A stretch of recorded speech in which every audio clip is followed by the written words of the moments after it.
Welcome back to the NHL podcast. We actually have a name now. We're going to be calling this podcast the Silky Mitts podcast, something that I never had in my hockey career.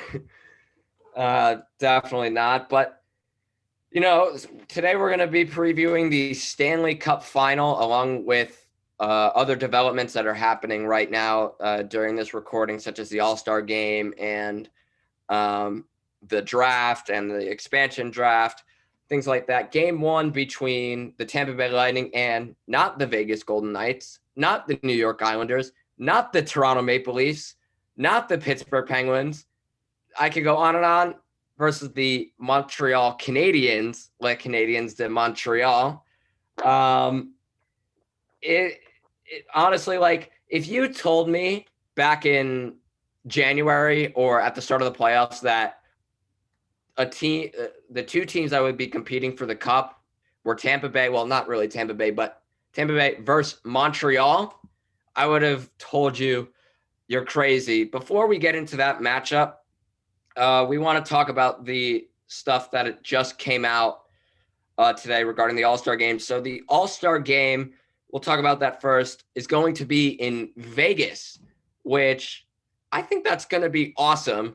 It depends, maybe fans won't really know what to expect because, it's the first time an All-Star Game and they're still new to hockey. But, Tim, I'll start with you. I know your Islanders got eliminated. We'll talk about that later. What are your thoughts on Vegas?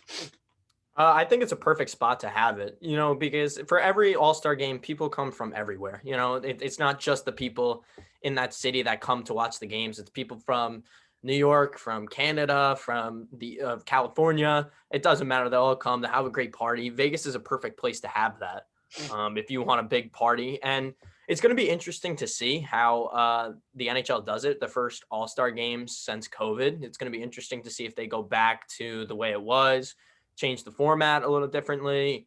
So it's going to be very interesting to see. I like it in Vegas, though. I think that's a good spot for it. Yeah, I think Vegas, the All-Star Game is all about kind of the pageantry of it.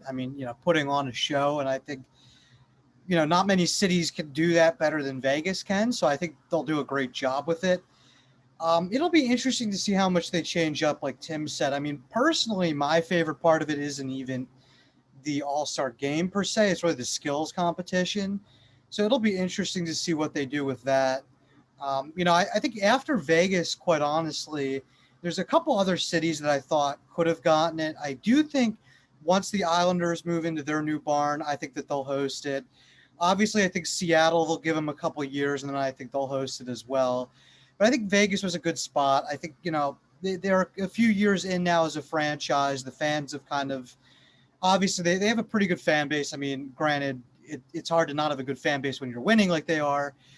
But they've done a good job out there, so I definitely think that they've earned the All-Star Game.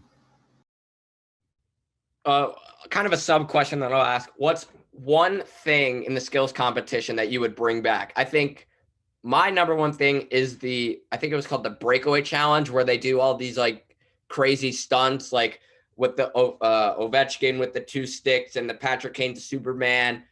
I miss that so much, but what do you guys think? Bringing that back? What's like one thing that you would bring back that's not here anymore? Oh, it's got to be the shootout competition. That's usually, that was the most memorable part of it for me. All the props and stuff that the guys brought out. That's up there, I think, compared to other sports like the home run derby and the dunk contest, is like the most iconic thing, part of the All-Star Game. And, I'm not really sure why that was taken away, but I definitely think that has to come back. It's awesome to see not only the guys just kind of have fun with it, but also to see some moves that nobody's going to try during a game. They could pull off some really stupidly amazing tricks that, again, you don't normally get to see. And that's what the All-Star Game is all about. Yeah, it's got to be the shootout challenge. I remember there was one, I forget who brought him out, but he was like holding Johnny Gaudreau as like his kid and like pretending to use him. That was like one of my favorites. And then besides that one, I really liked the one where they did with Mike Smith, the goalie, had him like try to shoot all the way in to get it down the ice and did. I thought that was a really cool moment. But the breakaway challenge was always awesome. I mean, you know, you had guys like Patrick Kane doing like the Clark Kent Superman. It was just really cool to see. So I definitely hope that comes back. I think it was Nick Foligno carrying Johnny Gaudreau. I don't remember. No, I don't know. I'll have to look back. But no, I remember that. That was so funny. Like, I think Johnny Hockey was a rookie. And like he had one heck of a season. And like the chance before that was, I think, Nick Foligno's son or someone's kid. I think it was Johansson's son, Ryan. That's right. That's right, Ryan Johansson. Out, and then they did that with Johnny Gaudreau, which was awesome. Yeah, that was awesome.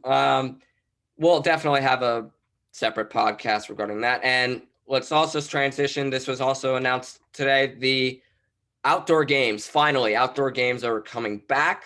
Let's start out with the Winter Classic. The Winter Classic this year will be between the Minnesota Wild versus the St. Louis Blues. That was supposed to be 2021's Winter Classic, but obviously with COVID and the shortened season, that couldn't happen. So it's this year.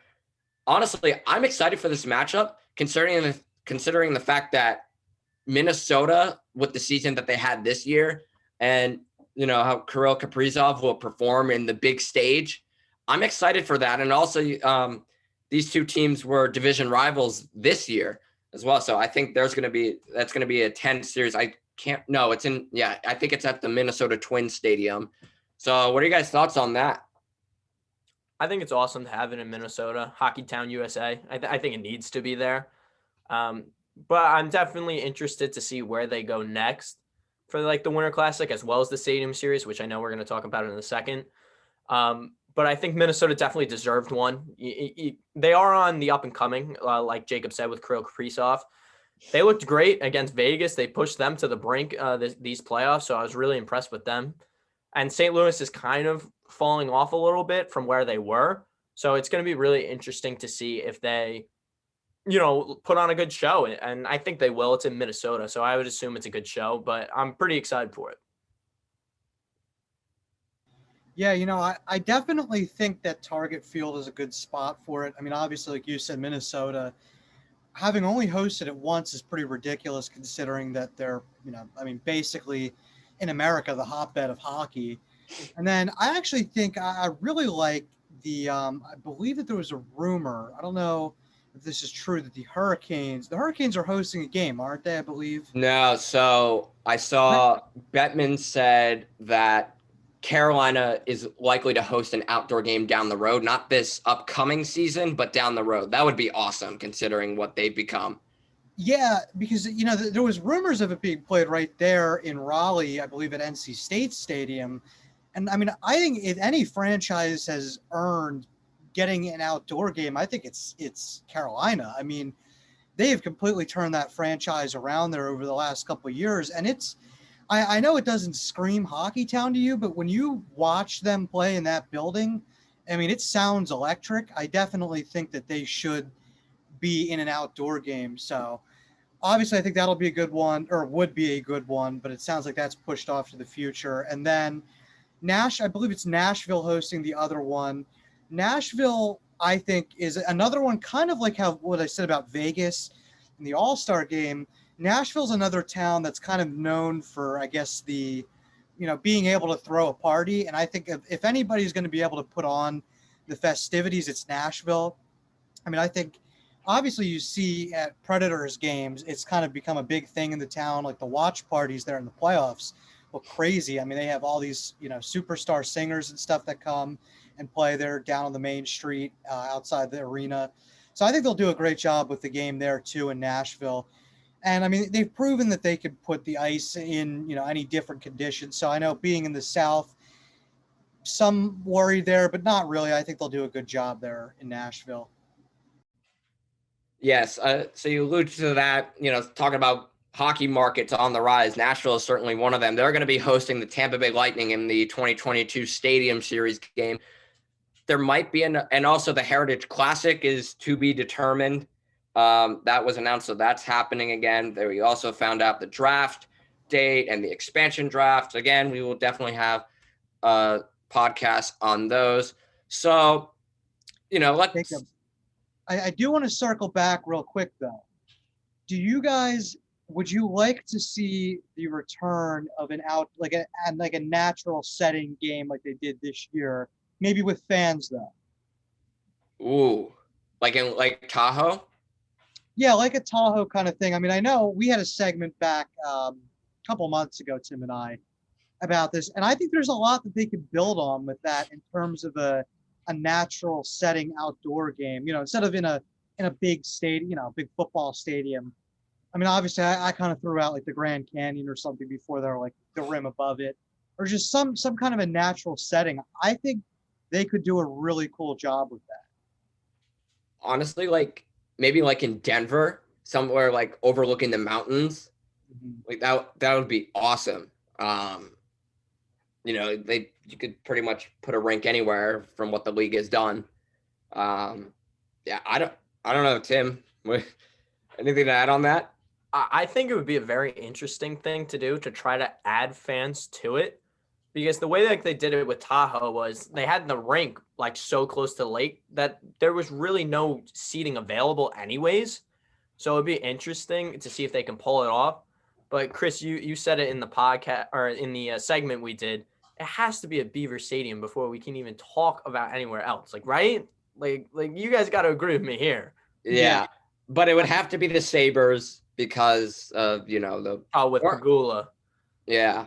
With the Pegula connection, yeah, I could see them doing like Sabres, Penguins, or Sabres. They would tap into one of the PA teams versus the Sabres. Well, Sabres versus Flyers. Let's make it happen. Please, let's make it happen. Too bad. Well, I don't know if the Flyers, by the time, if they host it at Beaver Stadium, maybe they'll still be good. But, the Sabres will always be bad. Don't know, but that would be awesome. With how passionate the Roar Zone is, that would be awesome. And maybe it could get other students, into hockey and really what it's all about. Stadium Series or Winter Classic game. That would be awesome. Yeah, I mean, then there's an easy chance to tie in, outdoor college hockey games. I mean, obviously that's been done before. So I think Penn State would be a great job, a great stadium for it. I mean, imagine, a whiteout in the winter there would be pretty awesome. Yeah. All right. So I think we're just going to dive into it. So before we talk about the series itself, we're going to talk about the recap. Tim, I see that look on your face. You're like, oh, I don't really want to talk about it. So we'll hold off on the Tampa Islanders series. Let's talk about Vegas and Montreal. No one saw this coming. I thought they were going to get blown out because we've said this before. That division is so weak. But boy, they proved us wrong, all of us wrong, big time, because not only of the stellar play of Carrie Price, but also I think part of it, Vegas's power play was horrific. Like that one power play they had, what was it, Game 5? Game 5, it was terrible, or something like that. And obviously, we could talk about how, I guess, you could argue it was the Carrie Price show. It really wasn't. Well, I mean, Montreal deserves all the credit in the world right about now because, like Jacob said, nobody really knew they had a chance. But I think as us, sports analysts and just watching the game, we should have saw it coming. I mean, the way that Montreal was riding their playoff performance was amazing. They had so much momentum, and momentum's a huge thing, and not just hockey, but any sport. We know that. And it was the young guns that were able to get Montreal going. Cole Caulfield had, I believe it was 7 points in the last 8 games, including all 4 of his goals. He was spectacular. His entire line was. Tyler Toffoli led the team with 14 points. Nick Suzuki was great. And it's like what Jacob said, that Montreal penalty kill was amazing. They kept Vegas. Really, they didn't let them have any opportunities. Vegas would enter. They would make a couple passes, shot blocked, and then Montreal would clear it down the zone. If you're a Vegas fan, though, I know there's probably a few of you out there. you got humbled again. That's 2 years in a row now that you got humbled. First to the Dallas Stars, which you could say to the Stars, they had Tyler Seguin, they had Jamie Benn. What are you going to say about Montreal? What's your excuse now? You're going to blame Fleury? You're going to blame Leonard? So it's going to be interesting to see what they do from there. Carrie Price was spectacular, though, going back to Montreal. They deserve it, and they deserve all the credit. I said in the last podcast, enjoy the moment, Montreal fans. Enjoy this one. I mean, you have exceeded every expectation. And even if you lose the Stanley Cup, you won the Western Conference The trophy. city will still be destroyed. Probably, win or lose, it's not going to look good. But take this in, and enjoy it, because you don't know when you'll be here again. And to be fair, you probably wouldn't have been if the divisions were the way they were set up in the first place. So, with COVID and everything that happened, you guys have this opportunity, and go out and take it. Yeah, I mean, I think Montreal, to me, I mean, that was, I don't want to say best case scenario for the league, but to have a big, not that Vegas isn't a big hockey market, as we've been over before, but Montreal is one of the meccas of hockey. And so to have them in the finals, really good for hockey, good for the league itself. And it's rewarding for Canada. Again, people forget that these fans, for the most part, up until very recently, they haven't been able to see their teams play live in action like we have. We've been very lucky here. They haven't. So for them to be rewarded with this, and again, this is, I believe, the first time a Canadian team is in the Stanley Cup since what was it, 2011, I think, when Vancouver lost. And this is the first time for Montreal since '93.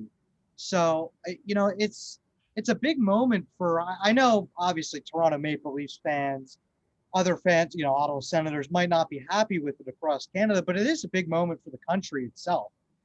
Now, I do think Montreal, the other thing that really has stood out to me so far is that, again, we were correct. Now, we weren't correct in predicting them to be out much earlier in the playoffs, but we were correct in that they don't have one guy carrying the load on this team. There's nobody above 5 goals so far this playoffs on this team. But you look at up and down the lineup, they have guys that can contribute at any time. You look at Yoel Armia, Tyler Toffoli, Nick Suzuki. Yeah, they're the big scorers. But even guys like Corey Perry have gotten it done. Cole Caulfield with 9 points.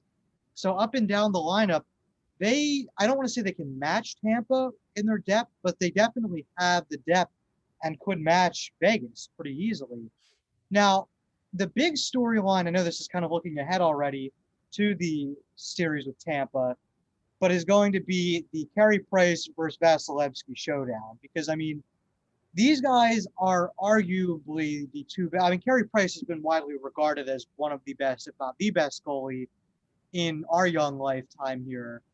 Is this going to be a passing of the guard to Vasilevskiy? If he wins this series, I think you can argue that, okay, this is kind of a crossing of the guards.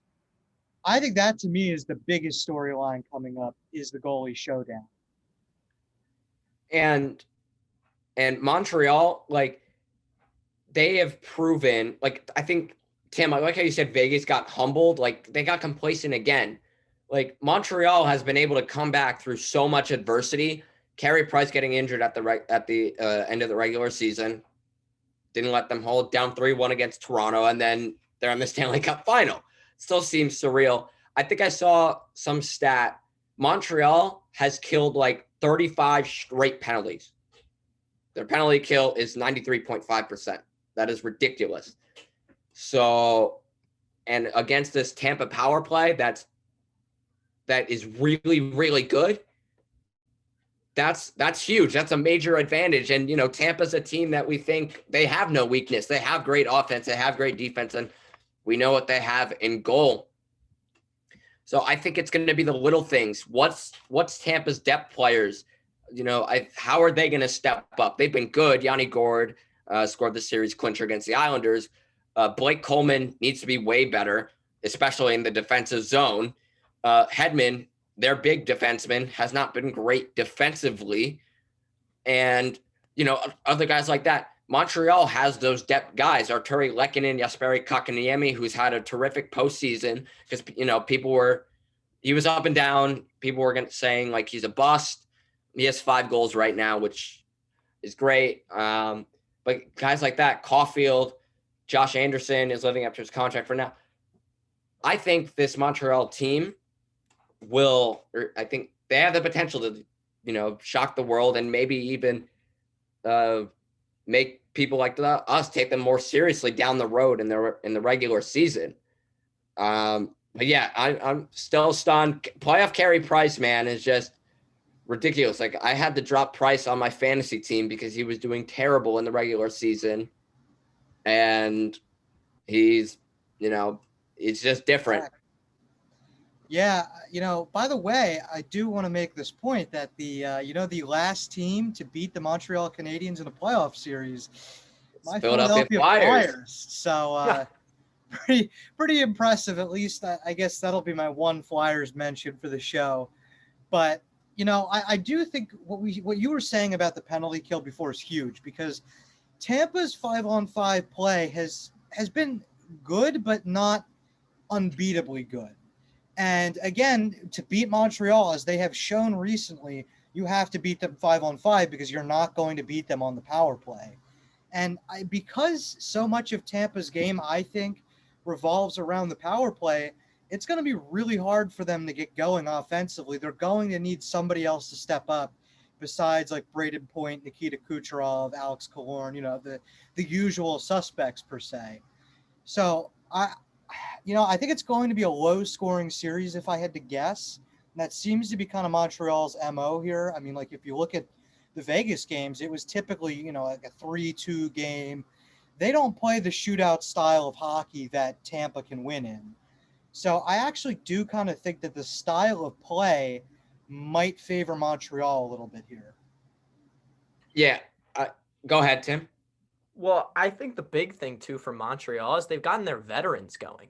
That fourth line with Eric Stahl, Corey Perry, and Yoel Armia has been fantastic. Probably their best line besides the Caulfield line. Eric Stahl looks great. That acquisition looks great for them. Corey Perry looks like he's back in Anaheim looking to win another cup. It's looking great for them. I will say, though, Yoel Armia is out right now with COVID protocol. So it'll be interesting to see what they can do there. I do have an update on that, Tim. He got out of protocol today and took a private jet to Tampa. Oh, so he's going to play tonight? That's unclear, but he's off of COVID protocol. That's huge. And that is huge, especially for the penalty kill, because he is a huge penalty killer for them. But before we jump to the Tampa and Isles series, I want to get your guys' opinion. Where do Vegas go from here? They're still a young franchise. Like it's not like blowing it up like maybe Toronto might do. From their big pieces like Max Pacioretty. I'm assuming Martinez is not going to come back because he's going to probably get a very nice contract with another team. What do they do with the goalie situation? I mean, Fleury kind of gave him a game in that Montreal series, and I thought Leonard looked great for them. So it would be interesting to see what they do there. Do they go out for a big splash and Jack Eichel maybe? Like, it'll be interesting to see what they do. I think that they might have to go after. I mean, they might have to go after another defenseman or re-sign Alec Martinez first. I mean, looking at just defensively who they have going forward. I mean, they have Pietrangelo and Theodore, which is good, good top two there. But then they don't really have a ton else. I know McNabb is a free agent. Nick Hague and Zach Whitecloud are restricted free agents. So, I mean, assuming they re-sign those, they have 4 defensemen. So they're going to have to beef up their defensive depth, I think. Yeah. I have to say, I think that it's time to move on from Fleury, not because of really his play so much as I think that they can allocate the $7 million, or I mean, he'll probably get a raise now. They can allocate that money better. I think that they need to be able to develop a young, cheap backup goaltender to pair with Robin Lehner. And I think that can give you a big ripple effect in having $7, $8, $9, $10 million to spend elsewhere on your roster. I think obviously it's a great luxury to have two goalies that are making that much money, playing that high caliber. But at the end of the day, as you see, they need that money to be allocated elsewhere. And I think that's what they should be doing this offseason.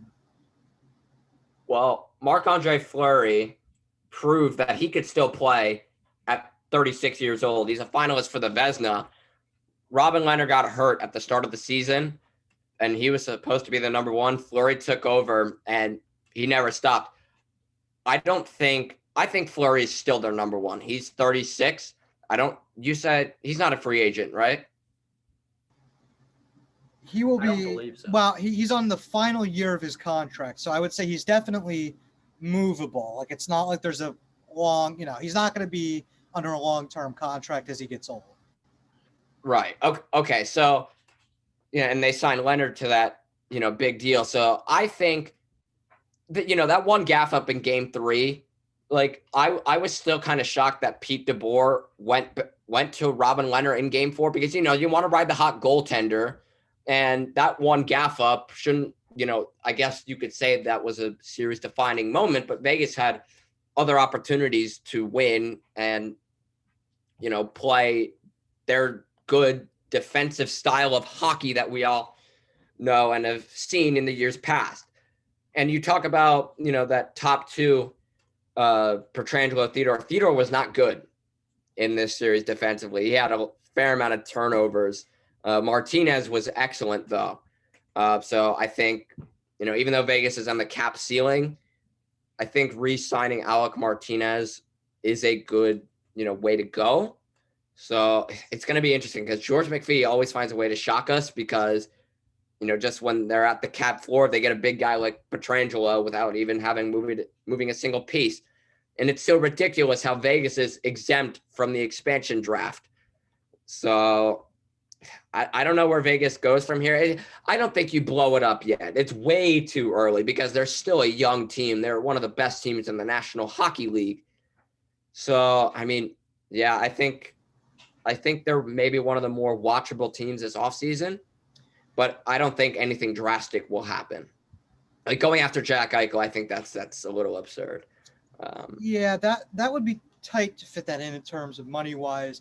By the way, the other guy that they're going to have to re-sign is Matthias Janmark. He played very well in the playoffs this year and was great in Chicago as well. So I think he's somebody, as well as Martinez, that they should prioritize. Again, without a trade, I'm not sure how they make that all work because I believe that they're at just a hair over $6 million in cap space.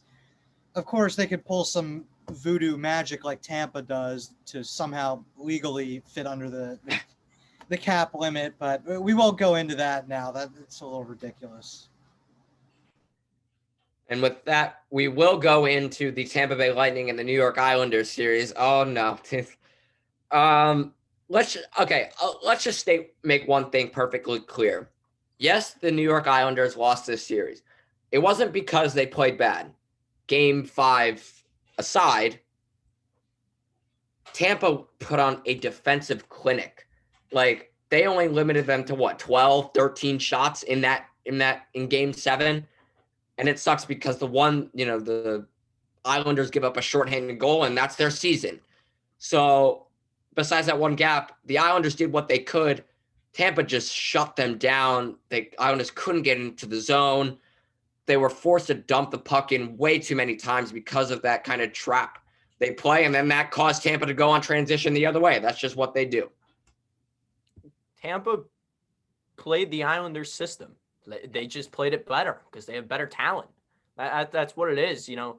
I always joke around and talk about the Islanders on paper. Like, the Islanders on paper are not great. Like, they're really not a great team, but with Trotz and the whole system, they're able to be one of the best teams in the National Hockey League. But the biggest thing was Tampa was blocking shots. They blocked everything the Islanders threw at them.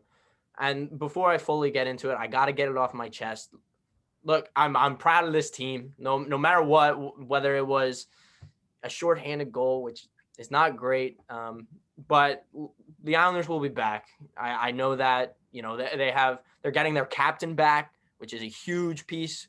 and Anders Lee coming back instead of Leo Komarov playing on the first line. And I promise you, if I see Leo Komarov on the Islanders first line again, I might lose it. But the Islanders played almost perfect against Tampa Bay. Almost perfect. It's just Tampa's better. Like, Tampa's a better built team.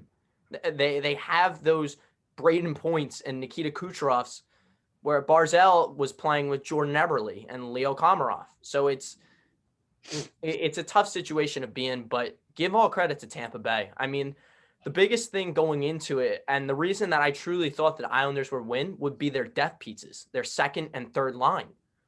The second line, the Josh Bailey, Nelson Beauvillier line, had one goal the entire series. Yes, it was the Game 6 overtime winner, but that was the only goal of their series. And the third line, the Pajot, Palmieri, and Zajac line, a huge reason why the Islanders were in this situation in the first place, had 0 points.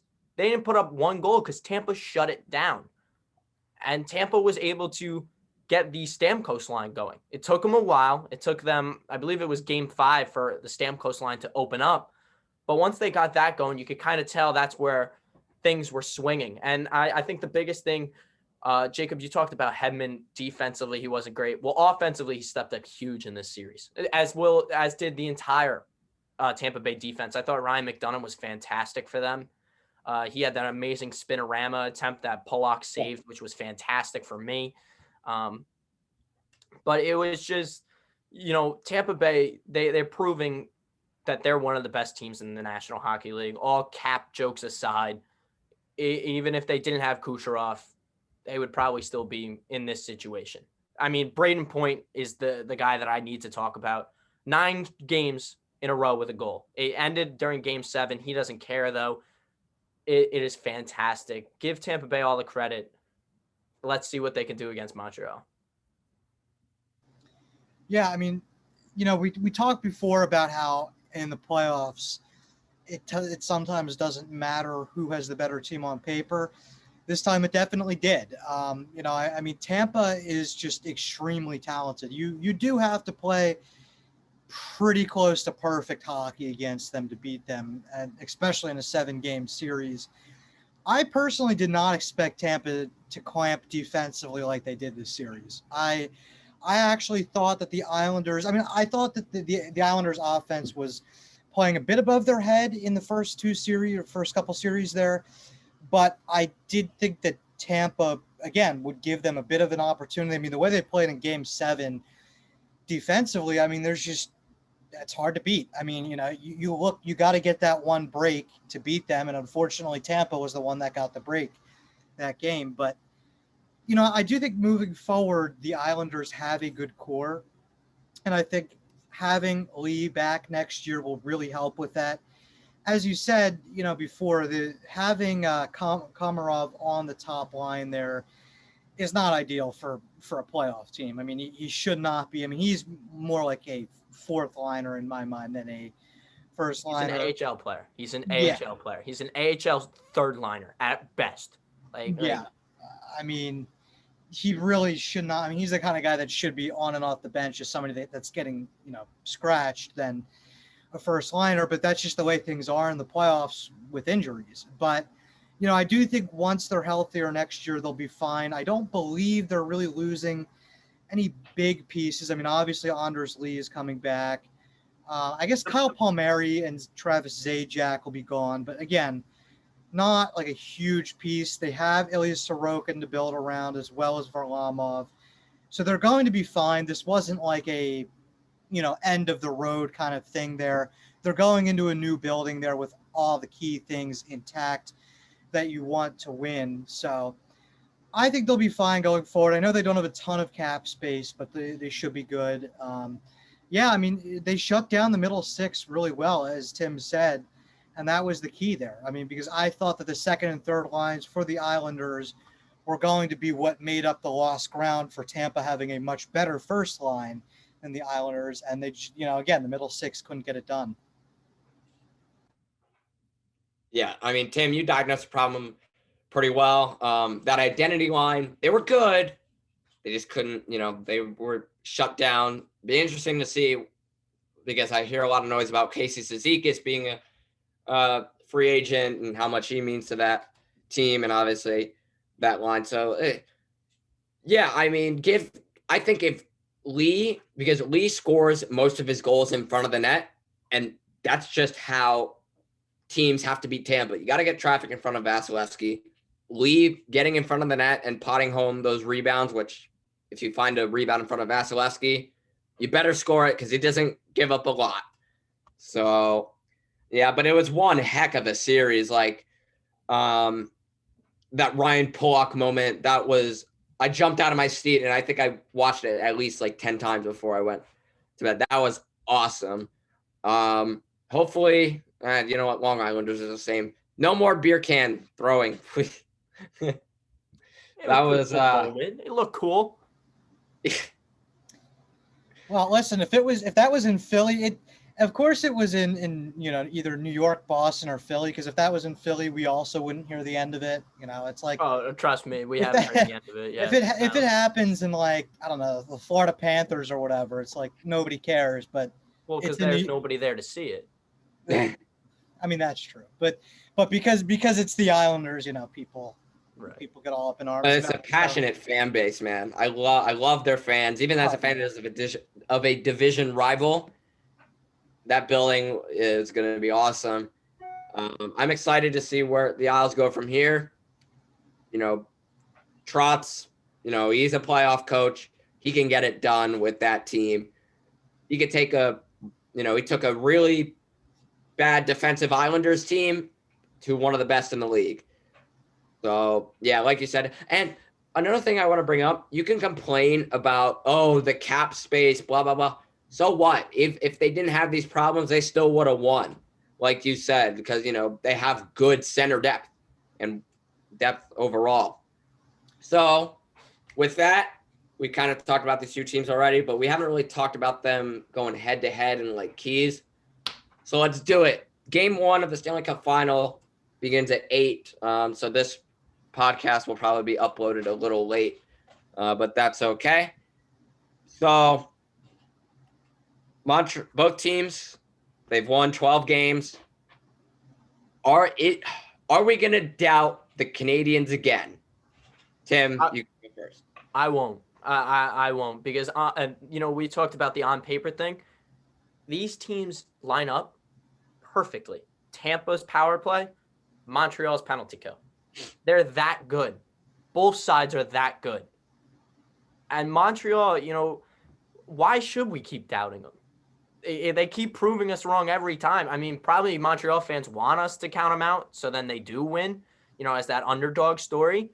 But I'm not. I mean, their depth has been amazing in this playoffs. And I really like their defensive depth.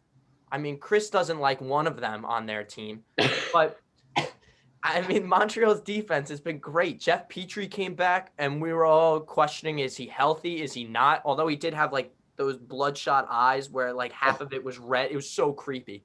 But he looked fantastic. He added so much offensive value to that team, which is what they needed. And their captain, Shea Weber, came up huge in that series against Vegas. And Carey Price, we already talked about it. I'll give you his stats here. He has a 2.02 goals against average and a .934 save percentage. That's amazing. And the funny part is, it's not even as good as Vasilevskiy's, who has a 1.99 goals against average and a .936. These two teams are so even when it comes to how they're looking in the playoffs right now. I see this going to 7. I don't think there's a question about that. I'm going to pick Montreal. I think Montreal is going to raise the cup. And something that I'm going to point out, now obviously I'm salty about Game 7, as I should be, as an Islanders fan for Game 7 for the Tampa series. Both teams look tired. Both teams look gassed, which I don't know if that's going to play a factor in this Montreal series. To me, that Montreal team looks energized. They look like they're hungry for this cup, where Tampa Bay was, again, I'm not trying to toot my own horn here. They were in the fight of their lives to win that Eastern Conference final. And I think they're a little bit gassed at the moment. Pat Maroon's still looking a little chunky, but I think they're they're gassed right now, and Montreal is flying right now. Cole Caulfield, like we said, is amazing. Jesperi Kotkaniemi is fantastic. I really like him. And Nick Suzuki, who I didn't know that Nick Suzuki was going to turn out the way he did. He has become a serious two-way forward. He plays fantastic on that penalty kill. And I think this Montreal penalty kill is going to shut down this Tampa power play. And it's what Chris said. 5-on-5, Tampa's beatable. They're beatable 5-on-5, and I'm going to give it to Montreal here. Yeah, 5-on-5, they're very beatable. And, Tim, I'm glad you brought that up about the energy level because, again, I don't know how much of an effect it plays, but, again, Tampa had a very long bubble run last year and a short off season and now another long postseason run.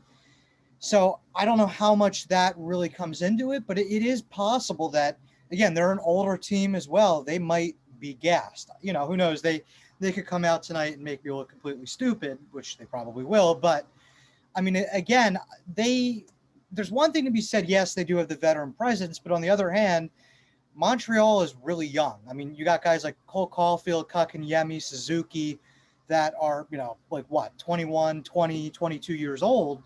So, yeah, they do have fresh legs there. Also, Carey Price, I mean, let's not forget, he could really just will himself to a Stanley Cup. This man has never won the Stanley Cup. For as accomplished of a goalie as he is, he wants that ring. I know Tampa's hungry and I know Montreal's hungry, but he has to be the hungriest player on the ice this series, and I think he will be to get the cup. I think they're going to win it in 7. I mean, again, Tampa has not impressed me 5-on-5, as I've said a couple times now. And I think Montreal does a good enough job on the penalty kill and a good enough job staying disciplined that I don't think they're going to need to really – I think Tampa's going to need to beat them 5-on-5. So I'm going to have I'm going to have Montreal here in 7. I think that they're, again, on paper, probably not as talented. I don't think that matters right now, though. They have the momentum and they have the energy level that really is key going into a Stanley Cup final. Yeah, I'm gonna pick Montreal here because look, if Tampa wins, shocker. If Montreal wins, that would be incredible for the world. I don't know if their fans will shut up about, 24, 21, whatever the heck it is, Stanley Cups. But yeah, Montreal, like you guys said, they're just playing with so much energy, so much heart. And that's what you need, not just in a Stanley Cup final series, but an entire postseason. That 3-1 Toronto series changed this entire club for sure. And I love watching Cole Caulfield because when Cole Caulfield scores, the entire Leafs Nation gets upset, and that makes me happy. And Chris, all right, we're gonna have another Flyers mention because the Flyers were 1 pick, so they drafted Cam York over Cole Caulfield. I like a lot of teams did. Are you still, are you upset about that? Or are you like, because, he's 5'10", but, he's proving us that, size doesn't matter.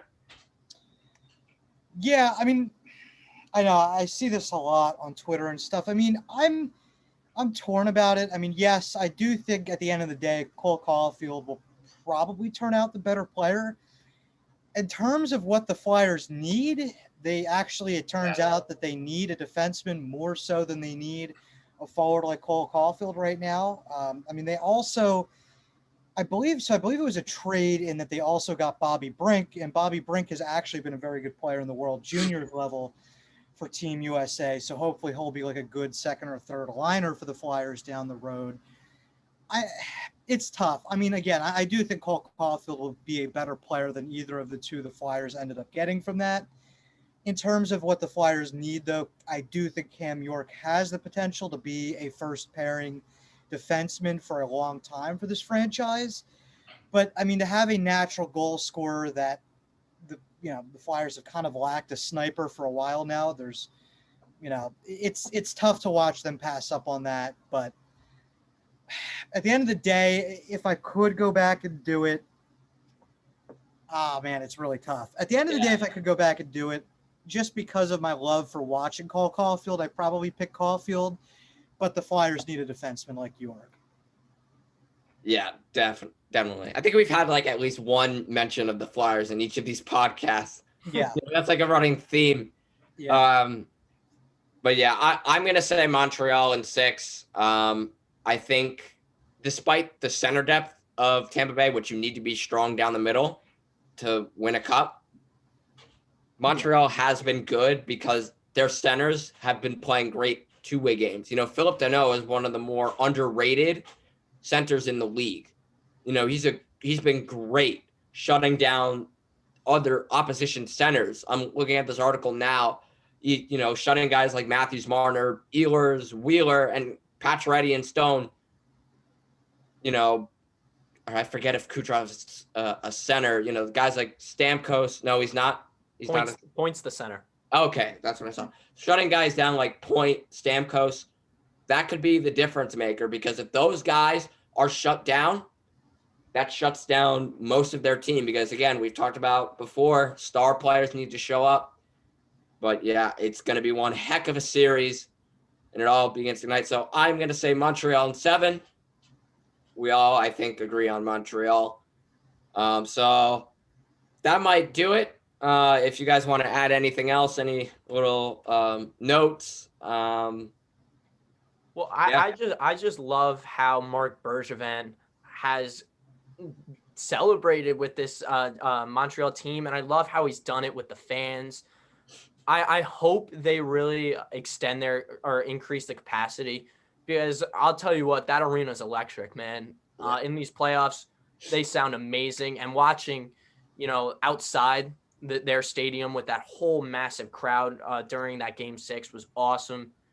I think if you're a Canadian, obviously I'm not, but if you're a Canadian, you should all jump on board to this Montreal team. Like you should go full in and support, whether you're a Leafs fan, although it's going to be hard to swallow your pride. They should go all in on this Montreal team. Chris, before you start, I think we should do this first. Smythe predictions for both teams. I'm going to say if Montreal wins, it's going to be Carey Price, no matter what. I think if Tampa wins, it's going to be Braden Point. What do you guys? Tampa, I'm going to go Vasilevskiy. I think his numbers have been unreal. I would love for Montreal for it to be Cole Caulfield. I know it won't, but like if he scores a goal in every game, he might. But obviously that's not going to happen. It deserves to be Carey Price. You know, this is going to be his first cup. He deserves this. He absolutely deserves it. Yeah, I mean, I have to say, I mean, unless somebody absolutely goes off offensively, Carey Price has to be a lock, or a close to being a lock for the Conn Smythe should Montreal win it. And then I think for Tampa, it's a little bit tougher. I agree with Jacob here. I would go with Braden Point. I just love Braden Point's game. And also, I mean, his goal streak was just ridiculous. I mean, I personally don't think they're here without him. And I don't know if they can even win this series without him showing up as well. I think it would be very interesting if they gave it to Kucherov just to see the fans' reactions to a guy that, you know, with them taking advantage of the cap space, with him not playing at all in the regular season. I would love to see what the media does about that and the fan bases. I would love to see what happens there. I will say, if the Islanders were in the final, I think Carey Price would have won it no matter the result, because you know it can go to a player on the losing team. I mean, like, Tim, you're going like this, like it's the most valuable player throughout the playoffs. You know, you can't really. I would have given it to Barzal. The way Barzal started performing in these last two series, I would have given it to him. But it's throughout the playoffs, and he wasn't really a factor in the first series. He played with Komarov. That is true, but yeah. Anything else before we wrap this up? Nope. Well, that's going to do it for the first episode of the final episode of the Silky Mitts podcast for the playoffs. We will have a podcast for the 2021 Seattle Kraken expansion draft, along with the NHL entry draft. Chris will be the star of that because he always likes talking about the young prospects. We don't really know a lot, so we'll talk about guys like Owen Power if he decides to, because he said that he wants to go back to Michigan, and I don't blame him because Buffalo, and also off season like free agency. We will definitely have a podcast about that. So signing off for Chris Lemmo and Tim Rogers, I'm Jacob Cheris, and enjoy the series. Thank you for watching this edition of Penn State Sports Night. If you're a fan of our content, please be sure to subscribe to our YouTube channel for more clips. Also, follow us on Twitter at PSSN TV and on Instagram at PSU Sports Night to keep up with all the action. For all my colleagues, we are Penn State Sports Night.